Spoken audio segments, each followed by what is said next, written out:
Hola a todos, soy Sonal, soy columnista senior de Rethinking Economics y quiero darles la bienvenida a nuestro panel. Tenemos a tres personas, una con poco café, una con mucho café y otra que debería estar dormida en este momento. Y heroicamente nos está acompañando. Vamos a hablar del Fabricando Mentes Económicas. Este informe explora cómo la educación económica da forma a las ideas y creencias. Tenemos la compañía de Hajun Chan y Mohsen Javdani.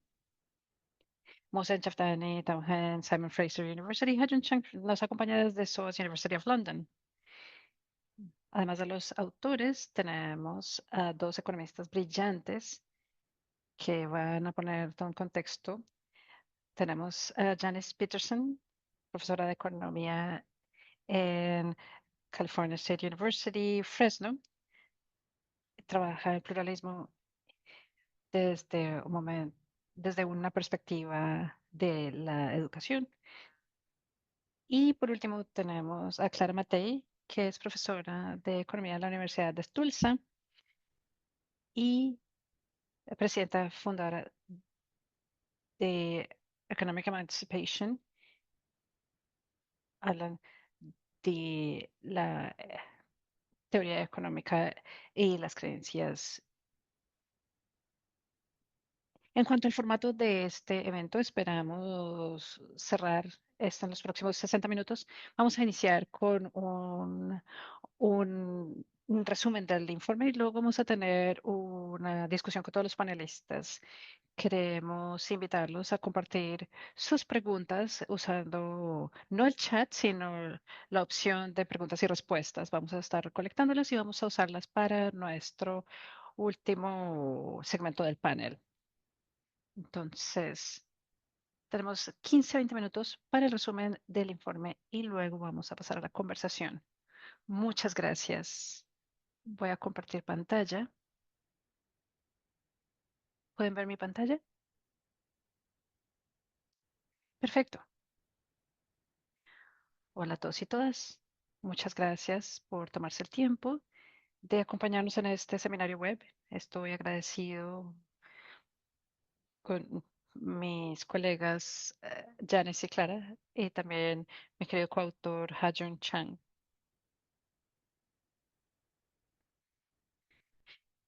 El papel de la ideología en la economía ha sido por mucho tiempo el tema de debate en la economía y se suele mostrar como algo neutro, objetivo, libre de ideología. Muchos académicos argumentan que es parte de un aparato ideológico que opera en tres niveles: los supuestos fundacionales, la deficiencia del mercado, que dan forma a cómo los economistas entienden el mundo. Por otra parte, marcos aplicados que determinan qué problemas se estudian, cómo se enmarcan y qué cuenta como métodos y evidencia legítimos. Y la tercera capa son las prácticas institucionales, como los currículos, pedagogía, normas de publicación que reproducen estos supuestos en el tiempo. En conjunto, estas tres capas forman una estructura monolítica que margina las perspectivas alternativas como lo post-keynesiano, marxista, feminista. Y la educación económica, que es el tema de nuestra charla, tiene un rol principal en este proceso. Los estudiantes son entrenados para pensar como economistas, entre comillas, con el análisis de modelos y métodos. Y normalmente se privilegian las técnicas tradicionales, mientras que los métodos alternativos se excluyen. Como resultado, los estudiantes resultan interiorizando una cosmovisión sin reconocerlo como ideológico. Y esto tiene consecuencias reales que van más allá del aula y limita la habilidad de la disciplina para abordar crisis como la degradación ecológica, la inequidad económica, el aumento de la precariedad y la oligarquía corporativa y su control sobre nuestras vidas. Como los economistas dan forma al debate mundial, estas implicaciones se extienden más allá del aula. En respuesta a ello, los movimientos estudiantiles han puesto en tela de juicio estos enfoques. Por ejemplo, el movimiento económico postautístico, la protesta de Harvard de 2011 y el surgimiento de Rethinking Economics. Todos estos han hecho un llamado a una interacción mayor entre este tema. Entonces, esto es un debate de cada vez mayor urgencia sobre la falta de pluralidad de la educación económica. Esta crítica no es nueva, pero lo que suele faltar es una evidencia empírica sistemática de cómo se interiorizan estas dinámicas por parte de los estudiantes. Y eso es lo que ofrece nuestro estudio. Examinamos críticamente cómo el aparato opera y evoluciona dentro de la educación económica y lo hacemos para descubrir los efectos que produce, como la marginalización del disenso, la supresión de la pluralidad y una inhibición del pensamiento crítico, y también las contradicciones que oscurece. Por ejemplo, el repudio de la ideología mientras se impulsa un proyecto fuertemente ideológico. Creo que un enfoque más incluyente en la disciplina requiere precisamente este tipo de interrogación crítica, no solo de las ideas económicas, sino de las estructuras de poder y los mecanismos ideológicos mediante los cuales se legitimizan, se normalizan y se institucionalizan. Al ofrecer esta evidencia empírica que presenta un disenso de lo tradicional, queremos mover una crítica que revele las ideologías reproducidas en la práctica. Al hacer esto, esperamos contribuir a los debates tanto dentro de la disciplina como en la formulación de políticas y también hacer un llamado a una economía mucho más sensible a lo social. Primero que todo, quisiera darles un resumen de nuestros hallazgos principales. Mostramos que la educación económica hace mucho más que incluir las perspectivas alternativas. Condiciona a los estudiantes para asociar la credibilidad no con la sustancia de una idea, sino con la autoridad percibida y la alineación ideológica atribuida a la fuente. El análisis también revela que estos patrones de condicionamiento ideológico interactúan significativamente con las dinámicas sociales, institucionales y políticas más amplias. Como les mostraré más adelante, encontramos que los estudiantes de doctorado muestran mucho más sesgo hacia la autoridad. También los estudiantes de derecha, en cuanto a orientación política, muestran un mayor sesgo en favor de las fuentes de autoridad, y también los hombres, más que las mujeres, se inclinan más hacia estas fuentes de autoridad percibida. Antes de discutir los resultados, quisiera aplicar el diseño experimental. Al buscar un enfoque que pudiera proveer una evidencia convincente, recurrimos al método de identificar la causalidad, lo cual llamamos en economía un ensayo aleatorio controlado. Lo que hicimos fue llevar a cabo una encuesta en línea. Invitamos a estudiantes de economía a que evaluaran 15 declaraciones que cubrían un amplio rango de temas económicos. Algunos venían de economistas prominentes que eran reconocidos como parte de la economía tradicional. Todos recibieron la misma secuencia, el contenido de las ideas era el mismo. La única diferencia era cómo se atribuían las declaraciones. Al principio de la encuesta, a los participantes se les asignaba sin saber uno de tres grupos. El grupo de control, que tenía su fuente tradicional, el grupo de tratamiento uno, donde se veía la misma declaración atribuida a una fuente no tradicional, no convencional, y el tratamiento 2 no tenía ninguna atribución de fuentes. Este diseño nos permitió aislar el efecto de la atribución de fuentes. Como el contenido es el mismo, cualquier diferencia podía atribuirse a percepciones de la autoridad o alineación ideológica de las fuentes, más que la sustancia de la idea. Pasamos mucho tiempo eligiendo las declaraciones y las fuentes. Algo que quisiera resaltar aquí es que las declaraciones fueron elegidas para que pudieran ser atribuidas a cualquiera de las fuentes, es decir, debían ser creíbles para los participantes.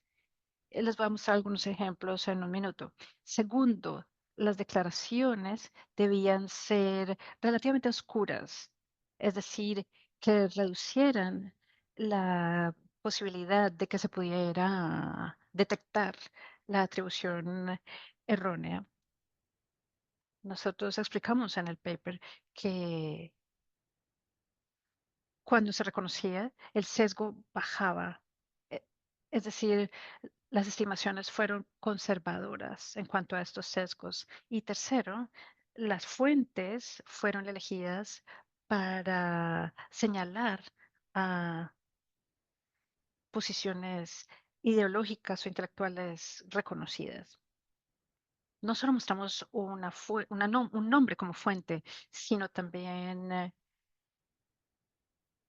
ofrecimos algunas pistas ideológicas como disciplina, afiliación institucional, publicación para acentuar el contraste ideológico, especialmente cuando el nombre podría ser poco familiar. Por ejemplo, títulos de publicaciones como Rethinking Marx o lo que no puede comprar, lo que el dinero no puede comprar.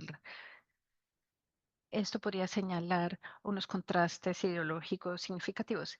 El objetivo era sencillo, el contenido era fijo, la atribución debía ser creíble y queríamos mostrar simplemente los cambios por ideología en las fuentes atribuidas y también por las fuentes en sí. Por ejemplo, tenemos aquí una declaración, es de Amartya Sen, pero se dijo que lo había dicho Michael Sandel, que enseña en Harvard. Aquí tenemos otra declaración. La fuente real es Larry Summers y la fuente alterada es Yanis Varoufakis, el economista griego. Tenemos aquí otra donde la fuente real es Steve Keen, que es profesor post-keynesiano, y la fuente alterada es Paul Romer, profesor de economía en NYU. Finalmente, tenemos aquí otra declaración de Adam Smith y la fuente alterada es Karl Marx. Y este es un pasaje de Smith donde habla de la división del trabajo, del impacto en los trabajadores y la creatividad. Y suena mucho como algo que podría venir de Karl Marx. Por último, antes de pasar a nuestros resultados, nuestra población objetivo incluía estudiantes de economía de 10 países. Nuestra muestra final incluyó a más de 2.700 estudiantes de estos países. No voy a mostrarles muchas de estas tablas. Esta es la única tabla que les voy a mostrar, pero para el resto de los resultados voy a resumir los hallazgos. Esta tabla resume los principales hallazgos en cuanto a desviación, cómo cambia el acuerdo cuando se manipula la atribución de fuentes. Y aquí voy a enfocarme en las estimaciones, en el recuadro rojo que pueden ver. Y lo que sugieren estos cálculos es que cuando cambiamos las declaraciones de un convencional a un no convencional, aumentan un 16% el acuerdo. Esta es una reducción sensible. Cuando remueve, se elimina la fuente, el acuerdo aumenta del 34% de la desviación estándar y la principal conclusión acá es que el contenido idéntico se evalúa de manera diferente dependiendo de quién parece venir y también si está anclado a una autoridad reconocida. Cuando estas declaraciones se atribuyen a fuentes no convencionales o no tienen atribuciones, el nivel de acuerdo se reduce significativamente. Este cuadro desglosa por declaraciones. Lo que se puede mostrar es que para cada declaración, cambiar a una fuente no convencional reduce el nivel de acuerdo. Esto se conecta con que la atribución da forma a cómo se evalúan las declaraciones económicas. Lo más sorprendente en cuanto a resultados es la desconexión clara entre la autopercepción de neutralidad de los estudiantes y los patrones de respuesta. Al final de la encuesta hicimos una pregunta sencilla. ¿Se debería basar un argumento en lo que sabemos del autor? Y casi el 60% de los estudiantes dijeron que debía evaluarse solo por la sustancia del argumento. Entonces se mostraron como sustantivistas. Dicen separar las ideas de la identidad, afirman el ideal de la neutralidad, pero lo que lo hace sorprendente es que sus patrones de respuesta contradicen esta autopercepción. Cuando se manipula la atribución de fuentes, aumenta el acuerdo.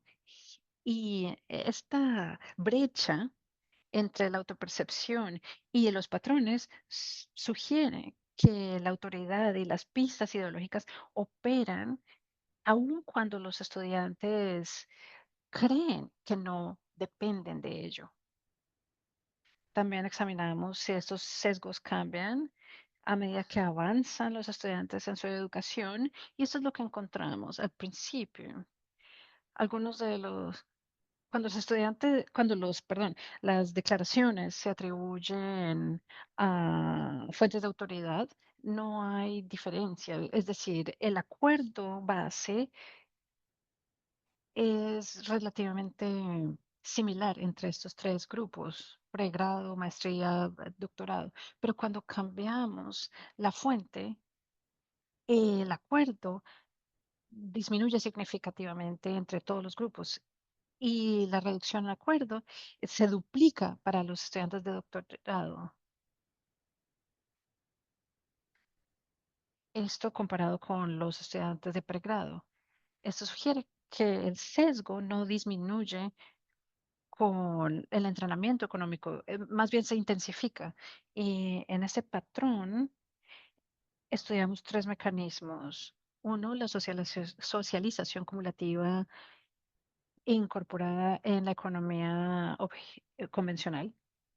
Entre más se socializan de la economía convencional, más se arraigan estas creencias, también los incentivos estructurales y las presiones del mercado laboral que tienen que ver con la alienación con paradigmas dominantes y también la autoselección, donde los estudiantes que están en disenso tienen más probabilidades de abandonar la disciplina antes de llegar al doctorado. Pero estas dinámicas ayudan a explicar por qué los sesgos ideológicos se fortalecen en niveles más altos de educación económica. También existe una ironía sorprendente. Los estudiantes de doctorado, como pueden ver en esta gráfica, tienen más probabilidades de decir que los argumentos deberían juzgarse solo por su sustancia. Sin embargo, son los que muestran el mayor sesgo, es decir, el compromiso normativo aumenta con la objetividad, aumenta con el entrenamiento, pero también aumenta la influencia de la autoridad en en la atribución. También examinamos cómo los estudiantes y su ideología da forma a su susceptibilidad al sesgo de autoridad, aún en la condición de control, con los estudiantes, cuando las declaraciones se atribuyen a fuentes convencionales, pasar de la izquierda a la derecha reduce el acuerdo aún si se atribuye a una fuente convencional. Recuerden que muchas de esas declaraciones son críticas se desvían de la economía convencional. Entonces se pasa de de la izquierda a la derecha. Aun cuando las atribuciones son convencionales, el acuerdo se disminuye significativamente. Segundo, la alineación ideológica se amplifica en los efectos del tratamiento. A medida que se pasa de la izquierda a la derecha, el acuerdo baja cuando se atribuyen las fuentes no tradicionales, a fuentes no tradicionales, especialmente en los estudiantes de doctorado. Cuando se atribuye a a la extrema izquierda, el acuerdo disminuyó en un 19%, centros de 38% y extrema derecha 64%. Es decir, que el sesgo se amplifica a medida que se sube en la jerarquía académica y a medida que va cambiando la ideología, lo cual sugiere un alineamiento con la economía convencional. Finalmente, también examinamos el género como dimensión clave del sesgo de autoridad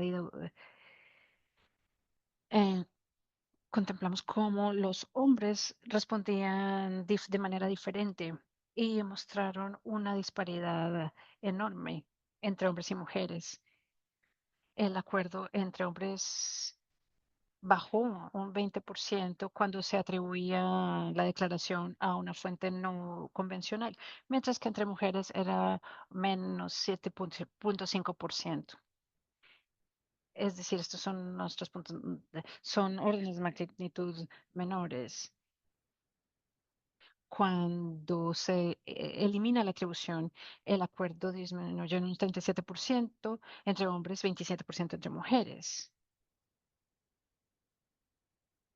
No es simplemente por diferencias de género en la orientación política, también hay diferentes mecanismos posibles. Por ejemplo, las mujeres pueden mantener una distancia crítica más grande de la economía convencional, especialmente las críticas de sus puntos ciegos, también el navegar una disciplina dominada por los hombres puede cultivar un escepticismo hacia la autoridad establecida y también la exposición a la jerarquía y exclusión, no solo dentro de la economía, sino en la sociedad en general, puede aumentar la sensibilidad hacia las estructuras de poder, lo cual disminuye la dependencia de las fuentes dominantes.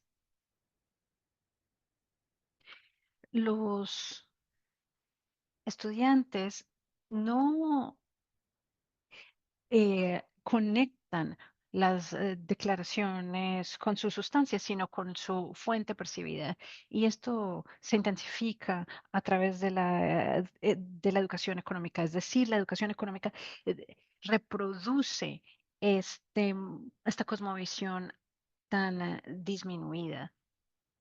¿Por qué importa? Porque los economistas no solo analizan el mundo, sino que le dan forma a cómo se definen los problemas, qué soluciones se consideran legítimas, qué métricas orientan la política. Eh, La arquitectura de la disciplina tiene consecuencias democráticas serias.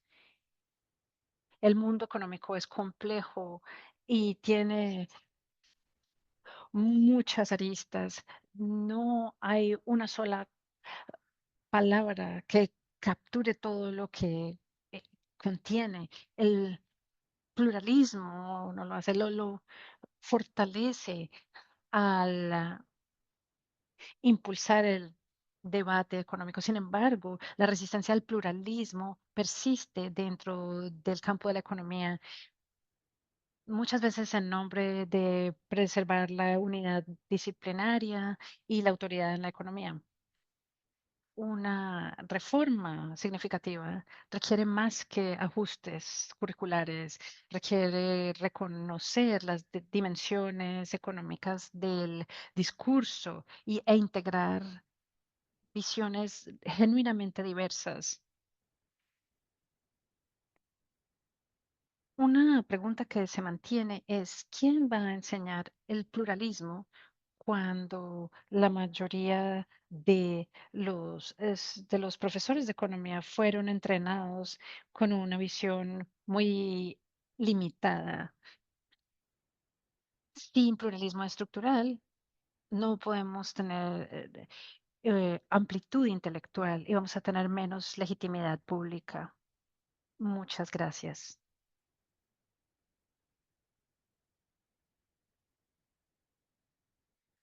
Esto ha sido muy útil. Un gran resumen.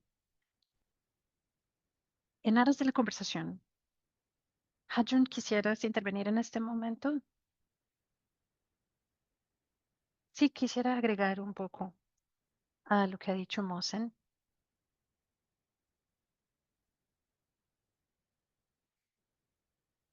Sí, no quiero solo repetir lo que ha dicho, pero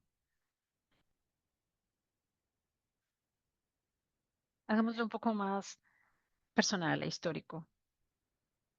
Yo he trabajado como economista por más de 4 décadas. Estuve tratando de ingresar en diferentes escuelas y resulté en Cambridge, en Inglaterra. Cuando yo estaba viendo los folletos, eh, esto les dice lo antiguo que soy, pero yo estaba viendo los folletos de los programas acreditados y así no le crean, la mayoría de departamentos de economía en Estados Unidos requerían que sus estudiantes de doctorado tomaran al menos una historia económica y de pensamiento económico. Esto ya no se enseña.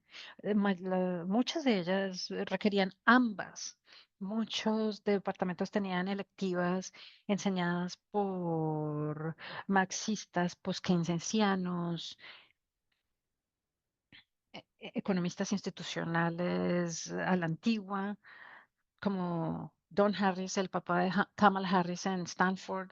Él estaba enseñando economía pues keynesiana, marxista en Harvard.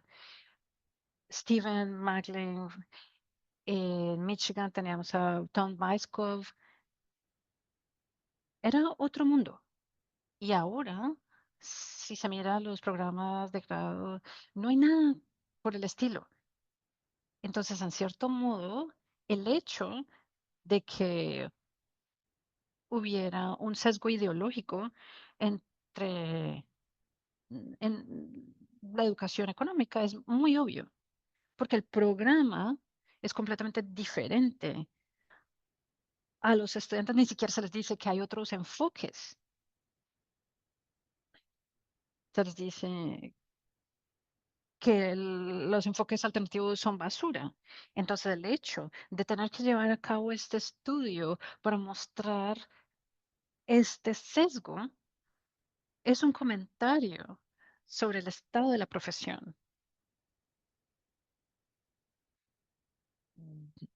porque debería ser un shock si hubiéramos tenido otro resultado dando el estado de las cosas. Entonces, sería más como un artículo tipo perro muerde, hombre muerde perro en vez de perro muerde hombre. Es decir, no es nada inesperado. Quisiera decirles algo sobre la recepción de nuestro estudio. Ya hemos publicado un artículo en la revista económica de Cambridge que cubre todo el espectro económico, más allá de los estudiantes. Nosotros ahorita nos enfocamos en los estudiantes que revela hechos sorprendentes sobre la economía, sobre la manufactura de imperios económicos, pero tenemos este estudio económico más amplio y tratamos de publicarlo en una revista convencional y nos rechazaron 15 veces. El rechazo es un tema aparte, pero el proceso fue muy interesante porque solo algunos se molestaron en enviárselo a los jueces. El resto simplemente dijeron no. En un caso recibimos el rechazo en 20 minutos porque nos dijeron que el tema no era relevante para la revista. Y las peores historias vienen de la American Economic Review. Nos rechazaron por razón de que usamos engaño. Entonces le escribimos al editor que nos rechazó, al editor en jefe, Esther Duflo, y dijimos, miren, su editor a cargo de esto nos dijo que habíamos usado engaño, pero su revista ha publicado muchísimos artículos con RCT que usan engaño. Nosotros estamos de acuerdo en que no hay que usar de engaño, pero los economistas están usando. ¿Y qué hizo Esther Dufresne? Se lo envió al editor original, quien dijo, bueno, yo estoy en desacuerdo, yo tengo mi prerrogativa de rechazarlo. Ni siquiera se lo envió a los jueces. Y por Rosen, quien estuvo llevando a cabo esta encuesta, recibió muchos emails, por ejemplo, de un profesor de India en la Universidad de Rochester, que dijo, ¿cómo se atreven a hacer algo como esto? Voy a asegurarme de que nunca tenga un cargo titular en una institución norteamericana. Esto en una profesión académica. Bueno, esto es un poco el trasfondo de lo que ocurrió. Vamos a entonces escuchar de Janice y Clara. Gracias, Hajo. Este es un panorama muy ilustrativo del estado de la educación económica. Janice, ¿quisiera seguir? Y luego Clara.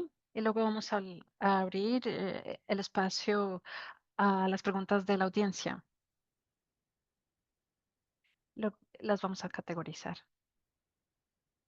Muy bien. ¿Me escuchan? Sí, te escuchamos bien. Gracias. Estamos recuperándonos de algunos temas tecnológicos por una tormenta. Este es un momento muy interesante para hablar y pensar en este informe. Yo acabo de retirarme, entonces ya no estoy en las aulas, lo cual me da más tiempo de pensar en la enseñanza y explorar lo que quiero hacer eh, a continuación.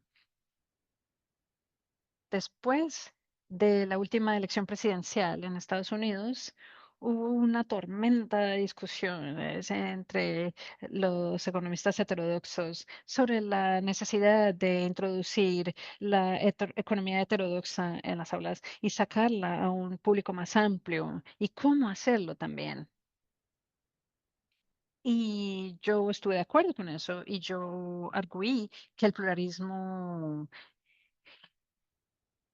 entre la academia y la pedagogía podría tener buenas lecciones para la gente que quisiera acercarse más a la comunidad, especialmente economistas que no deberían ser sabelotodos y la comunidad debería ser vista como una fuente de conocimiento también. Estaba hablando de esto con Jack Virden de la revista de Pluralismo y Educación Económica y él me recordó de Thinking Economics en ese contexto de Econocracia, que había sido publicado unos años atrás. Y yo lo saqué y lo leí. Es muy pertinente para la situación actual, para estudios como este. Muchas cosas resonaron conmigo ahora, a, a diferencia de la primera vez que lo leí. Una de las cosas que más me llamó la atención fue en esta discusión del libro, fue la discusión de la educación tradicional como una forma de formación que muestra la economía como un modelo que se puede desglosar en problemas con respuestas correctas e incorrectas. Y eso me quedó sonando porque al enseñar de manera pluralista, uno de los cambios que ven los estudiantes es que me acudían a mí y me decían, la razón por la cual me gusta la economía y estudio economía es porque me da respuestas y me da la respuesta y yo sé la respuesta. Así que debemos tener una discusión de cómo en el mundo real hay que ver las cosas de maneras distintas y no es simplemente una respuesta. Eso me quedó sonando. Había leído el informe anterior sobre un enfoque más amplio de la economía y los hallazgos no me sorprendieron. Y yo sabía por el título de este informe que los hallazgos no me iban a sorprender, pero sí me desanimaron aún más que el informe más amplio al pensar en los retos de la educación pluralista en economía. Y en particular, yo creo que el hallazgo de que la fuente del problema, los mecanismos involucrados, no son simplemente la inclusión de perspectivas alternativas. Es decir, yo estuve enseñando desde los 80, pero el reto es que la educación tradicional en la economía es condicionante en cuanto a asociar la credibilidad con las fuentes. Y eso es más difícil de poner ante la de juicio. Eso lo vi en mi carrera, en mi enseñanza.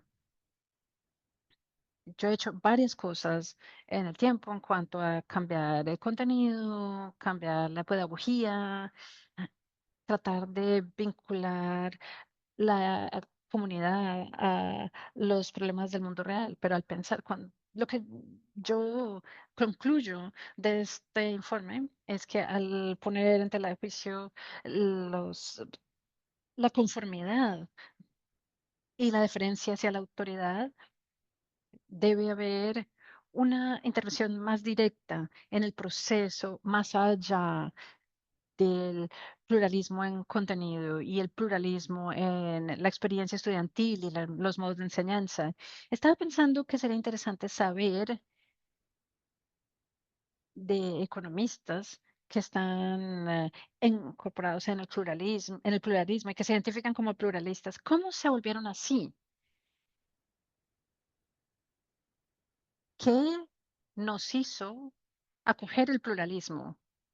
Y, y eso ayuda para guiar la manera en que podemos abordar lo que estamos viendo en este estudio. Eso es lo que tengo para decir hasta ahora.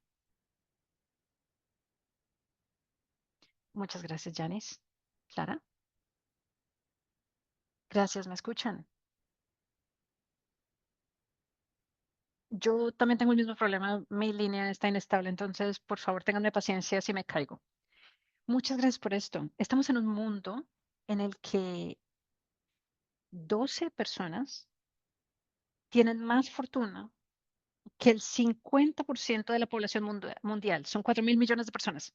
Estamos en un mundo en el que en los últimos 2 años 19 personas acumularon más de 20.000 millones de dólares, mientras que tenemos 841 millones de personas en pobreza extrema. Vivimos en un mundo en que en el 10%, el 1% más rico gastaron su presupuesto de carbono y esto va a llevar a millones de muertes por calor y devastación. Esto no tiene que ver con la violencia económica que caracteriza en el momento económico y para mí es obvio, pero también es obsceno ver que la economía como disciplina ayuda a hacer lo que muestra este informe, es decir, cambiar la atención de las personas y desviarla de lo que importa. Y a partir del informe, yo creo que la ideología se usa de manera laxa, pero es importante recordar que hay que entender las ideologías desde el marco marxista. La ideología es ocultar lo que importa. Y ese es el rol que juega la economía convencional. Y no es por accidente, no es simplemente porque los economistas empezaron a beneficiarse. Yo sé que los colegas como yo, incluso, nos va bien. Existe la titularidad prácticamente solo en economía en la academia. Es una seguridad de empleo es increíble y esta burbuja de privilegio nos ayuda a mantener esta ofuscación. Pero es más que eso. Sabemos que al final del día la economía como disciplina ha jugado un rol crucial en el fortalecimiento de un sistema capitalista que solo puede impulsar políticas de austeridad que terminan aumentando la explotación en la que se fundamenta la economía. La explotación fundamenta la economía, eso no es natural, no nos es dado, es algo construido políticamente porque es de contingencia histórica. No estamos en una economía capitalista universal. Tenemos el riesgo de historizar lo que se puede entender como eterno. Pero el punto es que el capitalismo es frágil porque se basa en la opresión de la mayoría y es una condición política. Eso es lo que nos dijo Marx claramente. El capital como riqueza se basa en el capital como relación social. Es una relación que puede cambiar y ese es el punto. Es para cambiar la relación social, para no cambiar la relación social, hay que dejar que las personas sean tontas, mantenerlas tontas, educarlas de tal manera que no vean lo que se debe ver Y al mismo tiempo, esto es lo interesante del informe, muestra claramente esta mentalidad que se encuentra a nivel de la enseñanza y eso es lo que alimenta la política de austeridad. Eso es lo que estudio yo. La austeridad nos ayuda a salvaguardar las alternativas en el capitalismo, la falta de alternativas como, como condiciones económicas de la mayoría. Eso es importante. Si se contextualiza este informe, como la economía como disciplina no es responsable por el sistema, pero ayuda a reforzarlo. Gramsci nos contó claramente que la hegemonía no, no reina por coerción, sino por consenso. Eso es lo que hace la economía y lo hace bien.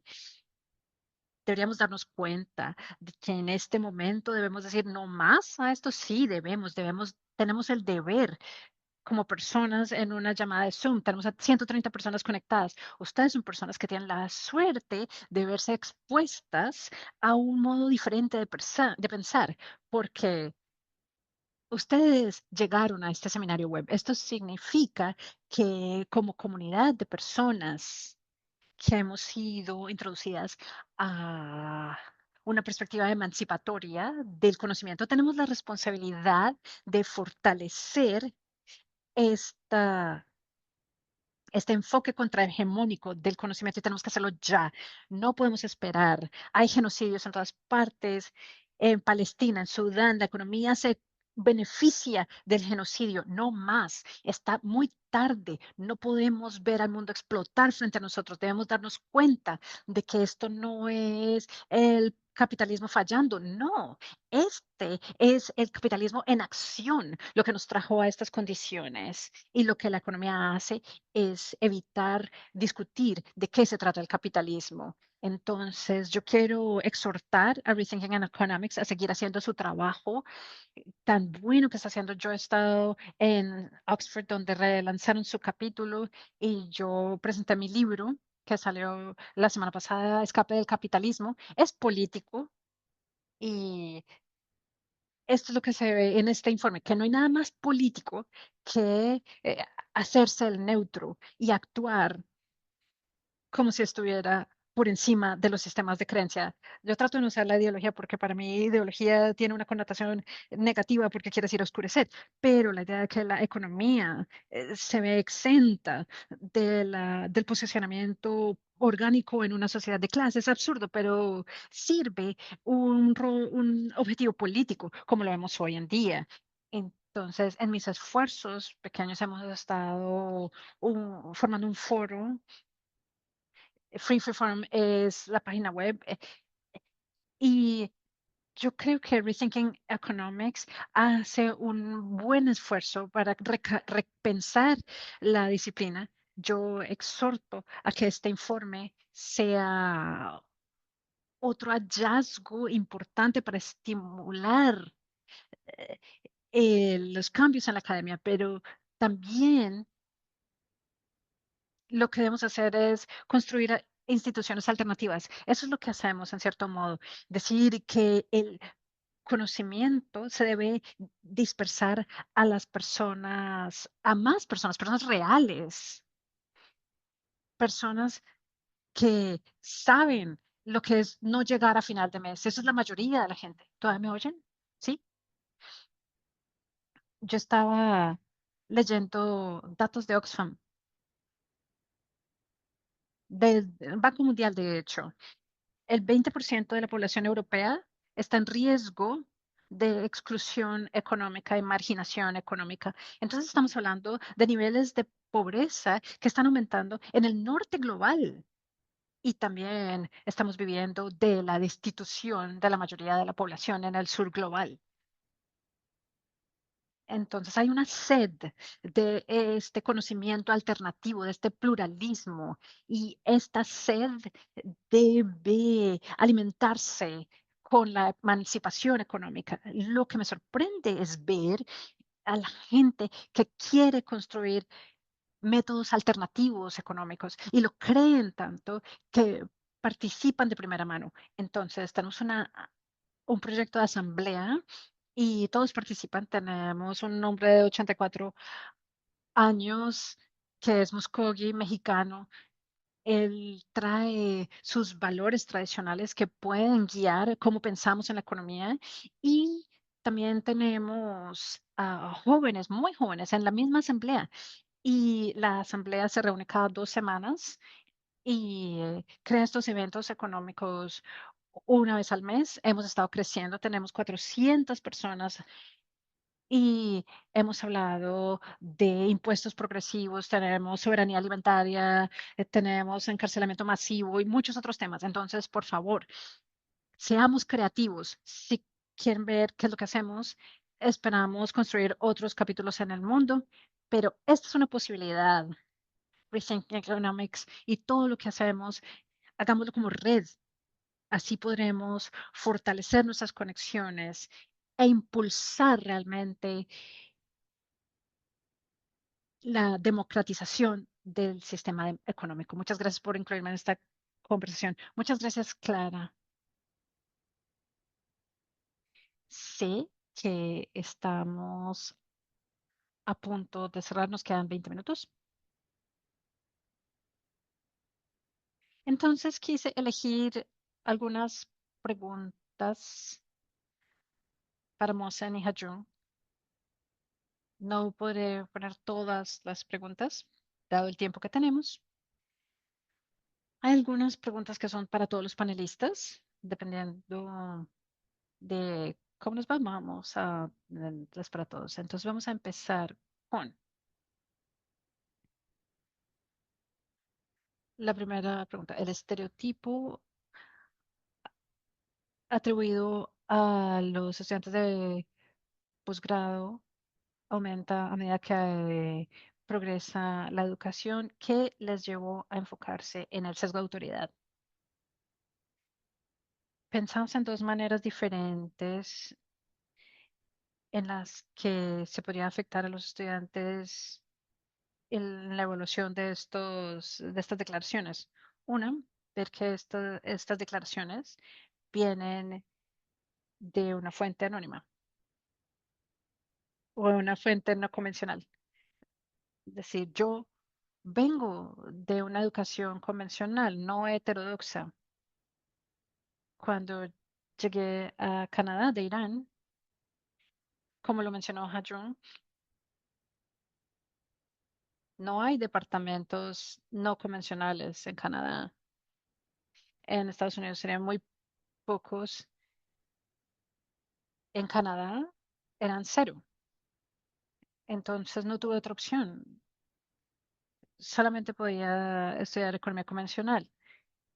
Desde el principio me demostré muy escéptico de todas las cosas que enseñaron y gradualmente y también dolorosamente, porque estos estudios muestran que el impulso para la conformidad no es fácil. Yo terminé distanciándome, desilusionándome de la economía convencional. Es, esta desilusión se fue manifestando en mi enfoque hacia la economía. Cuando uno estudia economía, no se menciona ninguna perspectiva alternativa. Es algo que se elimina por completo del currículo. No se oye de lo marxista, feminista, poskeynesiano, nada. En pocas ocasiones, cuando surgen para ser puestas en ridículo. Esto se dice no es serio, esto no es sino ideológico, político, y eso nos condiciona en ese marco. Entonces, cuando se encuentran estas perspectivas, se tiende a rechazarlas también con base en estas orientaciones ideológicas adoptadas. Al mismo tiempo, se encuentra el tema de la autoridad y es la falta de anclas autoritativas la, para todos estos temas. Por ejemplo, lo convencional versus no convencional y hasta qué punto la ausencia de autoridad para evaluar las declaraciones influye, porque aún en la jerarquía de la economía convencional, estas figuras de autoridad son sumamente importantes. Entonces, queremos ver también qué ocurre cuando se elimina la autoridad y cómo afecta esto a los estudiantes de manera diferente que cuando se elimina la orientación ideológica de las fuentes. Yo quisiera agregar rápidamente que este problema de autoridad está empeorando cada vez más. Yo estuve supervisando conjuntamente a un estudiante de doctorado. Era ciencias de filosofía de la ciencia, perdón, en Cambridge. Él pensó que la profesión de la economía requiere publicaciones en el top 4 de revistas. En mi época era un top 10, después era top 5.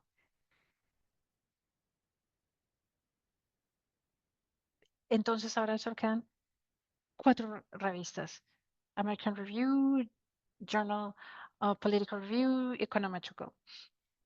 Y el estudiante encontró que 2/3 de los editores de las 4 principales revistas fueron educados en 4 departamentos de economía: Harvard, Stanford, MIT y Chicago. Entonces, es una profesión muy jerárquica. No es como que uno podría terminar en una escuela de artes liberales. No, hay que entrar en estos departamentos. Es muy jerárquico. Yo recuerdo haber visto las referencias de profesores de Estados Unidos, de profesores más jóvenes en Inglaterra, donde se decía, yo lo recomendaría, pero no para las 5 mayores universidades. Eh, Pero así es el asunto. Entonces, el sesgo de autoridad es muy importante porque no es solo ideológico, sino sumamente autoritario en cuanto a jerarquía intelectual, jerarquía elitista, y francamente es un problema más amplio porque algunos marxistas tenían este sesgo.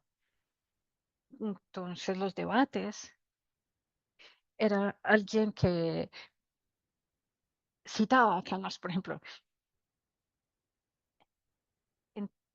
Entonces, este sesgo de autoridad es un problema significativo, definitivamente. Gracias. Hay 2 preguntas que parecen relacionadas. Tienen que ver con el alcance del estudio. Una es que la encuesta fue llevada a cabo entre octubre de 2017 y octubre de 2018 y solo se publicó hasta ahora. También preguntan, vimos que los participantes de la encuesta incluían estudiantes de Estados Unidos y Europa. ¿Se verían resultados diferentes en Latinoamérica, Asia y África? Sí. Em, Inicialmente, el estudio fue llevado a cabo entre economistas y estudiantes de economía. Nos enfocamos en el análisis de los datos de economistas y luego pasamos a los estudiantes y luego pasó el COVID y yo cambié de institución y todo se ralentizó. Como lo mencionó Hajun, el proceso de trabajar primero en el primer paper y publicarlo tomó muchísimo tiempo, como él lo mencionó. Nos rechazaron 15 revistas diferentes, entonces fue un proceso muy largo. Nos tomó 3 a 4 años publicar ese paper. En cuanto a qué esperamos en otros lugares, depende de la pluralidad de perspectivas ofrecidas en la economía en otros países. Yo sé que en algunos países latinoamericanos Por ejemplo, hasta donde entiendo, Brasil, hay más pluralidad en la enseñanza de la economía. En esos casos, uno esperaría que los resultados sean diferentes, pero principalmente como la economía convencional es muy dominante. Yo pienso en mi país, Irán, y en la última década la economía convencional ha crecido significativamente y los estudiantes básicamente se ven convertidos a la creencia de que la economía convencional tiene las respuestas correctas a todas las soluciones.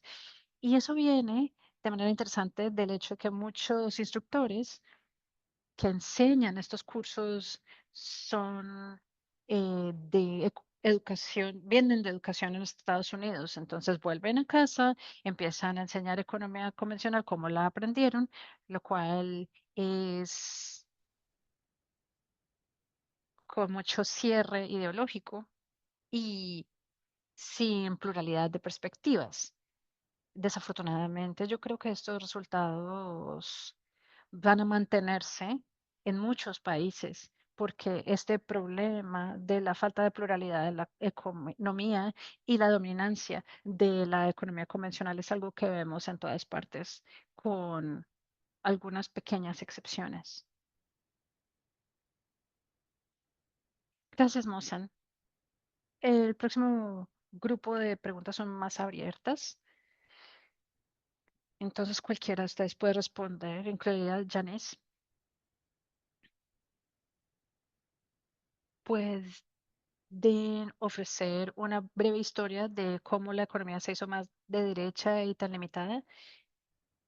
¿Vale la pena estudiar economía? ¿Valdría la pena mejor estudiar antropología, sociología, dado cómo se encuentra el campo actualmente? Pero un par de ejemplos. Lo que ha pasado en la educación económica no es independiente de los cambios políticos a nivel más alto. Cuando Margaret Thatcher llegó al poder en 1979, su gobierno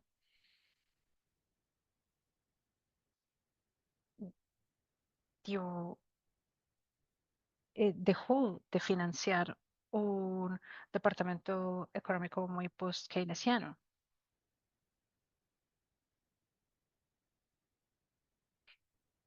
La financiación del gobierno desapareció y muchas de esas personas simplemente tuvieron que dejar este departamento.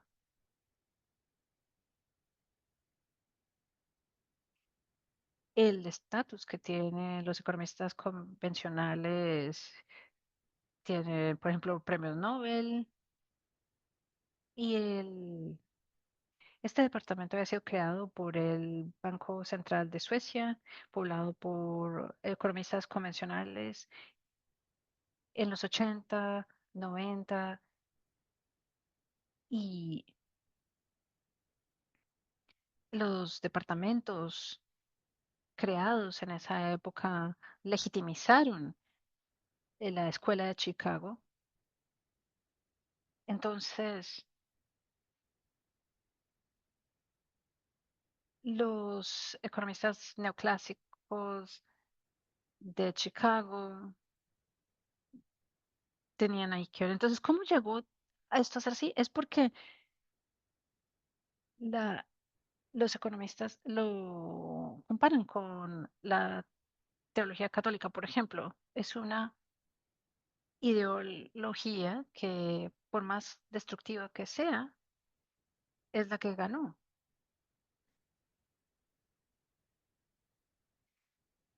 Es una pieza crucial en la maquinaria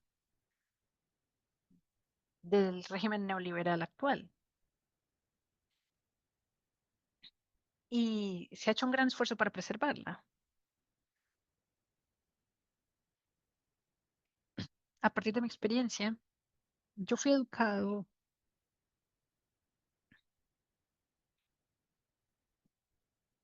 en la Universidad de Cambridge en Inglaterra. cuando llegué. En ese momento era no neoclásica, pero cambió el balance de poderes en ese momento. Los profesores de más alto rango tenían más poder para tomar decisiones y la mayoría cambió en ese nivel y nunca miraron atrás. Después de ser nombrado profesor en 1990, cosa que ocurrió simplemente porque había estudios de desarrollo eh, en el panel. Después de nombrarme, nunca volvieron a mirar atrás, nunca volvieron a nombrar a un economista no convencional. Yo tengo muchas historias que contar, eh, las tácticas usadas, de las mentiras incluso. Entonces es un proyecto político muy determinado, no es un accidente. No es como que, ay, no se puso atención a la promoción del pensamiento antiautoritario y la promoción del pluralismo. No, no es por accidente. Esto ocurrió porque querían que ocurriera y tenía todo el apoyo del establecimiento político, el sector financiero, etcétera. Entonces, no es un misterio.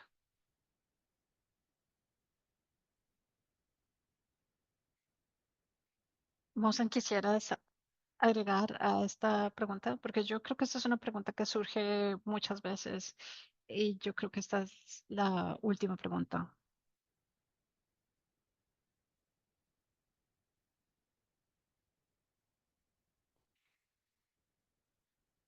Quisiera ver si Janice tiene algo que decir antes de que yo intervenga.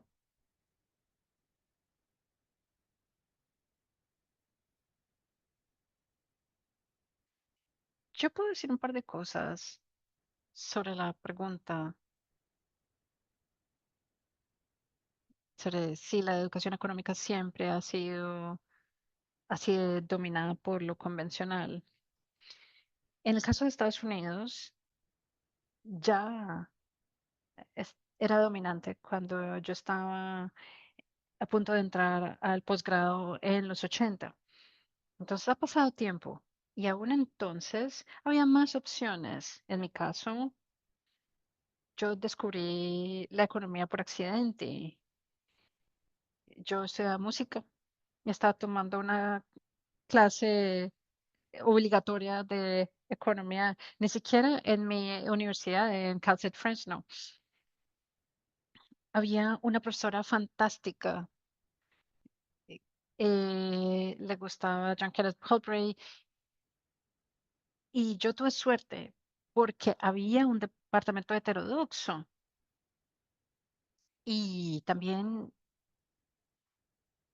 había buenos profesores de economía neoclásica. Entonces, yo tuve una introducción de pregrado muy heterodoxa. Entonces, cuando pasé al posgrado, no había muchas opciones para alguien que quisiera estudiar economía heterodoxa en Estados Unidos. En algunas escuelas que eran heterodoxas habían dejado de serlo. Entonces ha pasado tiempo desde que inició esta tendencia a perder las opciones heterodoxas en la economía, desafortunadamente. Mosen, como se mencionó anteriormente, yo creo que esta falta de pluralidad en la economía en la que nos encontramos en este momento, no creo que es un accidente.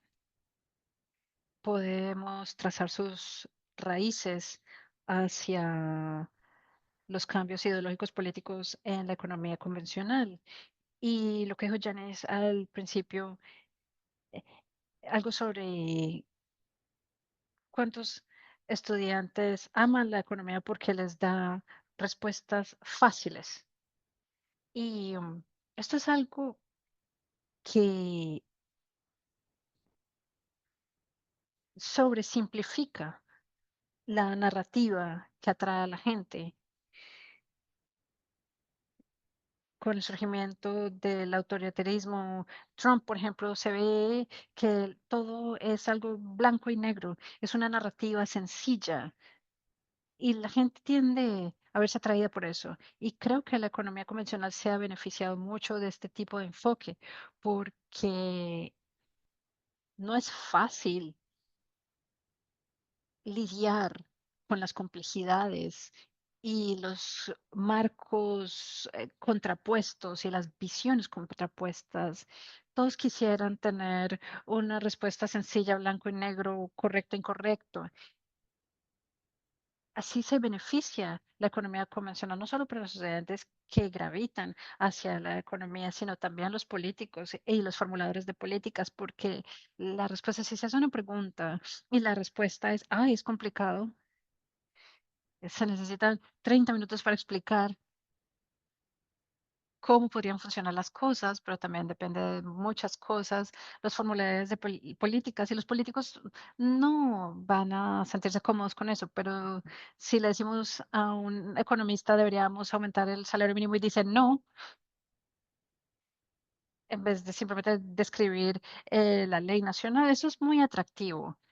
Para mí eso explica por qué la economía también ha tenido éxito en los círculos de políticas y entre muchos políticos, porque intelectualmente ofrece una narrativa simplificada de los fenómenos sociales. Y yo creo que eso ha tenido un rol importante en el poder de la economía. Y como lo mencionó Hajun, también hay muchos cambios institucionales, políticos, económicos en las últimas décadas que explican el surgimiento de la economía convencional y su popularidad. Muchas gracias, Mosen. Nos está acabando el tiempo.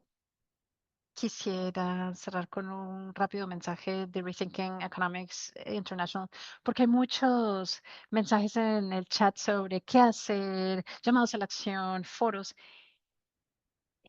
En la década de existencia de Rethinking Economics, hemos querido construir un movimiento juvenil para una economía que funcione para todos. En este momento ha sido una red internacional de cientos de grupos y miles de personas. Entonces, ustedes que nos han acompañado ya son parte de esto, pero estamos cambiando el gobierno de esta organización, estamos formalizándonos para ofrecer más oportunidades y grupos. Entonces, si no están inscritos, suscríbanse a nuestra lista de correos, síganos en redes sociales, esas son las mejores maneras de mantenerse al tanto de nuestros seminarios, programas de entrenamiento y nuestro lanzamiento, próximo lanzamiento de membresía. Dicho esto, muchas gracias, Mosen, Hajun, Janice, Clara, en absencia. Muchas gracias por acompañarnos.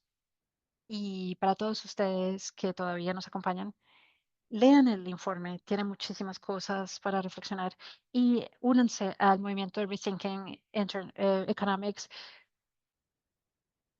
Y vamos a cerrar con eso. Muchísimas gracias. Muchas gracias. Adiós.